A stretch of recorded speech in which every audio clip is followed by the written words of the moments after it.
Hər kəsə salam, kanalıma xoş gəlmisiniz. Bəzən müşahidə edirsiniz, elə insanlar var ki, başqalarına heç cür güvənmir, özünü həmişə hər kəsdən aşağı görür və öz real dəyərini ümumiyyətlə anlamır. Bəzi insanlar da var ki, axırda qərar verə tək başına verə bilmir və sair bu kimi nümunədir. Bəs bunun əsas səbəbini bilirsiniz. Bəlkə də problem sizin müşahidə etdiyiniz həmin insanlarda və ya özünüzdə bu cümlə gizlənmir. Həmin problem illər əvvəl uşaqlıqda, hətta körpəlikdə yarımçıq qalmış bir hekayədə gizlənir.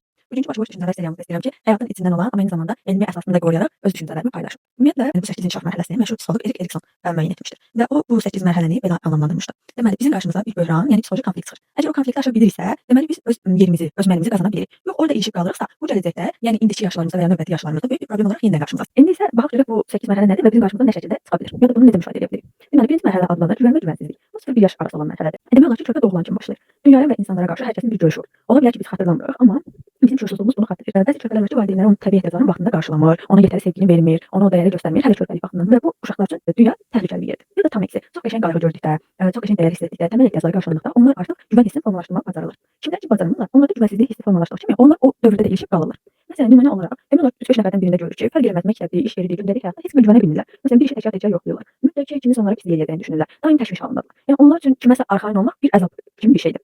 Bəs bunu necə aşa bilərik? Əlbəttə, yəni həyatın hansı dövründə güvənsiz hiss elətdirib, yaxud da o güvən təhlükəsizlik hissini verməyib. Amma bu demək deyil ki, hamı mənə eyni ziyanı verəcək. Yəni birinin sizə pislik eləməsi hər kəsin sizə pislik eləməsi anlamına gəlmir. O demək deyil ki, hər kəs yaxşıdır. Amma həmçinin o demək deyil ki, hər kəs pisdir. Ümumilikdə, yəni insanlara kiçik, nə bilim, bir şey tapşırmaq ki, sizin üçün onu eləsinlər və onlar onu eləyəndə həmin o güvən hissi düşünürəm ki, kiçik-kiçik oturur. Yəni daşlar üst-üstə oturur və kiməsə arxayın olmanın əslində yaxşı bir hiss olduğunu, yəni insana dəyərli hiss edəcək bir hiss olduğunu anlayırıq. Sonra gəlir ikinci mərhələ. İkinci mərhələ avtonomiya və utancaqlıqdır. Çünki bu 1-3 yaş arasında xətt edir. Burada artıq həm uşaq yeriməyə başlayır, özü nəsə eləməyə çalışır, xəyal gücü bir şəkildə formalaşır. Əgər valideyn burada uşağına sərbəstlik verirsə, onda düzgün, belə hər tərəfli iradə formalaşır. O uşaq kəşf eləməyə, azad olmağa meyilli olur. Amma əgər həmin uşaq hər səhvində cəzalandırılır, utandırılır və özünə şübhə yaradılırsa, o zaman problem meydana çıxır. Demək, həyatdan nümunə versək ki, bu problemlər necə meydana çıxır?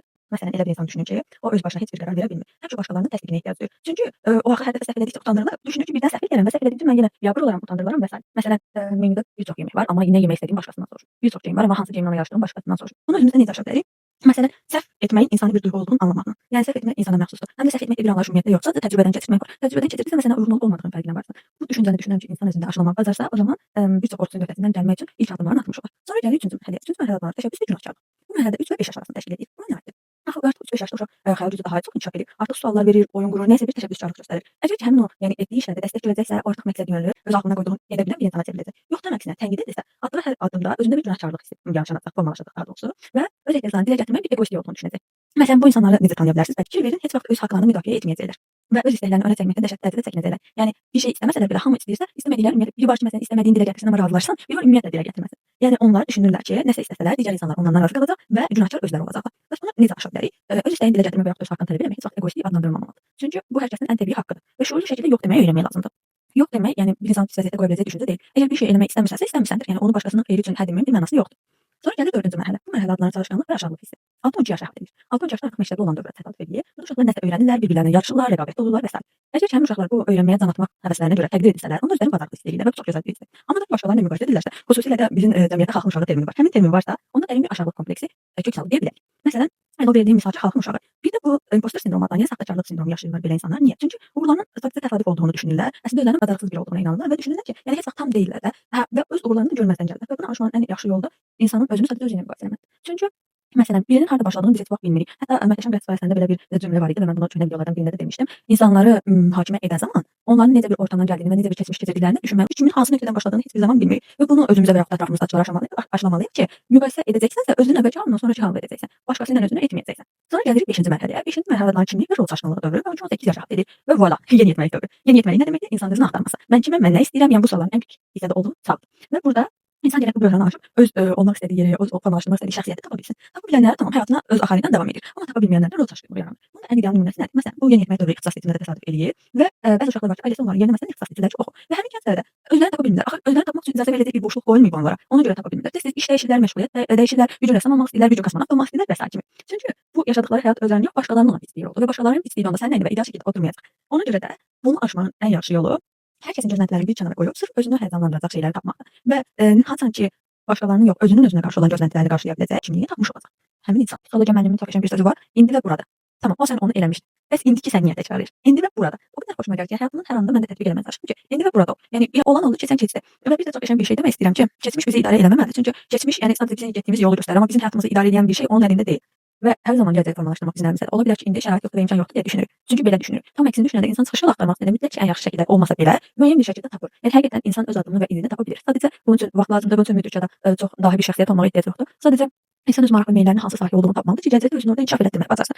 Tapmaq olan hissədə iradədən asılı olan hissədir. Sonra 6-cı mərhələdən danışaq biraz. Bu adların yaxınlığı tənhalıq dövrüdür. Çünki 18 yaşdan 40 yaşa kimi bütün bir dövr, yəni gənclikdən bir növ yaşlılığa qədərki bir dövr burada keçir gedir. Burada dərin emosional bağlar qurmaq, dostluqlar qazanmaq, emosional münasibətlər qurmaq dövrü sayılır. Və əgər o əvvəlki mərhələdəki o güvənsizlik mi deyim, özünü dəyərsiz görmək mi deyim, öz haqqında müdafiə etməmək mi deyim, bunlar formalaşmayıbsa, bu dövrə çatanda da insan kəskin bir şəkildə münasibətlər bağ qurmaqdan qaçır. Yəni özünə bəzi insanlar üçün işlədiyi onun divarları o qədər hündürdür ki, aşıb keçmək olmur. Həmin o qədər hündürdür ki, bu mərhələnin əslində ideyasıdır. Və məsələn görürük ya ətrafımızda bəlkə də olur, bəlkə də özümüzü haqqında deyirlər ki, onun çox tanışı var. Amma baxsan heç kimlə yaxınlıq qurmur. Yəni əslində hamı ilə müəyyən qədər mehribançılığını saxlayır, amma ki, iş dərinləşməyə qalanda dərhal araya məsafə qoyur, uzaqlaşır. Çünki yaxınlıq onlar üçün real bir təhlükə kimi görünür, rədd edilmə ehtimalı kimi görünür və qorxurlar. Və bunu da aradan qaldırmaq üçün mükəmməllikdən qaçmaq lazımdır. Çünki heç nə mükəmməl deyil. Yəni heç vaxt heç nə mükəmməl olmayacaq. Hər zaman bizdən daha yaxşı biri vardır, bizdən daha yaxşı bilən biri vardır, daha yaxşı biləndən də daha yaxşı bilən vardır. Səndən daha yaxşısını eləyən də sən də kimdənsə daha yaxşısan. Çünki ona görə özümüzü müqayisə etməməliyik. Çünki heç kimin başlanğıc nöqtəsi eyni xəttdə deyil. Və ümumiyyətlə insan gərək öz dəqiq tərəfləri ilə və qorxuları ilə barışıq olsun. O zaman o həssaslıq göstərməyi də bacaracaq. Yəni onu insan üçün ideal şəxsiyyət kimi göstərmək də başqası haqqında deyir ki, o da mən keçdiyim kimi yollardan keçib. Demək ki, biz ondan bağ qura bilərik. Amma hər şey mükəmməl göstərəndə avtomatik başqalarının beynində şey formalaşır. Onun üstə hər şeyin öhdəsindən gəlməyə nə ehtiyac var ki, yaxınlaşmamaq üçün. Gəlirik 7-ci mərhələmizdə. Bu mərhələ genetilik və durğunluq mərhələsidir. 40-65 yaşa əhatə edən mərhələdir. Yəni artıq insan orta yaşlarına çatıb, cəmiyyətdə də, gələcəkdə də, nəsildən nəslə də iz buraxacaq bir dövrdə deyə bilərik. Və burada əgər insan özünü bir faydasız varlıq olaraq düşünürsə, demək ki, orta yaş böhranı başlamışdır deməkdir. Çox vaxt 40-50 yaşlarda bu böhranın meydana çıxdığı deyilir və həmin insanlar özlərini tükenmiş hiss edirlər. Çünki hər gün eyni rutinləri təkrarlayırlar, heç bir yeni etmədikləri üçün həyatın heç bir mənası qalmır. Yəni boşluğu doldurmaq üçün bəzən yersiz risklərə girirlər və yaxud da tamamilə özlərinə qapanırlar. Və sonra necə aşmaq olar? Başqalarına kömək etməyə yönəlmək. Əvvəlki seriyada da bununla bağlı danışmışdım ki, bir hobi yaxud da başqasına kömək etmək insanın əslində özünə kömək etməsidir. Hər hansısa bir hobi. Nə olsun ki, məsələn 40-65 yaş yaşamısan, yəni yeni bir şey sınamaq üçün heç vaxt gec deyil. Yeni addım atmaq və yeni bir üfüq qazanmaq üçün heç vaxt gec deyil. Və artıq son mərhələmizə gəlirik. Son mərhələmiz adlandırılır kütlülük və ümidsizlik. Bu da 65 yaşdan yuxarı əhatə edir. Yəni biz bunu ömür müddəti adlandıra bilərik. İnsan geriyə həyata baxanda mən necə yaşadım sualına üz-üzə gəlir. Və artıq burada əgər keçmişlə, səhvlərindən və düzlərindən barışa bilirsənsə, onun üçün qazana bilirsən. Lakin barışa bilmirsənsə, o zaman sənə nə qalır? Dərin ümidsizlik hissində boğulmaq və peşmanlıq. Və insan bütün yaşlarını təsəvvür etməlidir, şəxsi təcrübələrini görməlidir. Belə düşünün, 2 yaşlı var, biri daim deyinir və peşmanlıq edir ki, kaş onu da eləyərdim, onu da eləmədim, elədim amma belə oldu və s. Biri də var deyir ki, mən bunları etdim, bunları qazandım, bunları itirdim. Yəni sadəcə bir xoş xatirə olaraq keçmişdən danışır. Və o 2 yaşlı arasında baxanda əslində bu mənlik bütünlüyü tamam şəkildə, yəni aydın bir şəkildə görə bilir ki, deyinənmi müdriklik qazanıb, yoxsa şükür edənmi bir növ. Və insan yəni keçmişdəki səhvlərə görə özünü mühakimə etməyi dayandırmalıdır və öz vaxtına bu qazandığı təcrübəni ən yaxşı şəkildə necə yəni özündən dərs götürə bilər, bunu düşünməlidir. Və keçmişi dəyişə bilmədiyimiz üçün bu günə şükür etməli və bu indən sonrakı həyatını necə mənalı edə bilərik, bunları tez-tez xatırlaya bilərik. Bilmirəm bu seriya nə qədər maraqlı oldu, nə qədər maraqsız oldu, amma mənim çox sevdiyim mövzulardan biri idi bu dərslərimiz zamanı.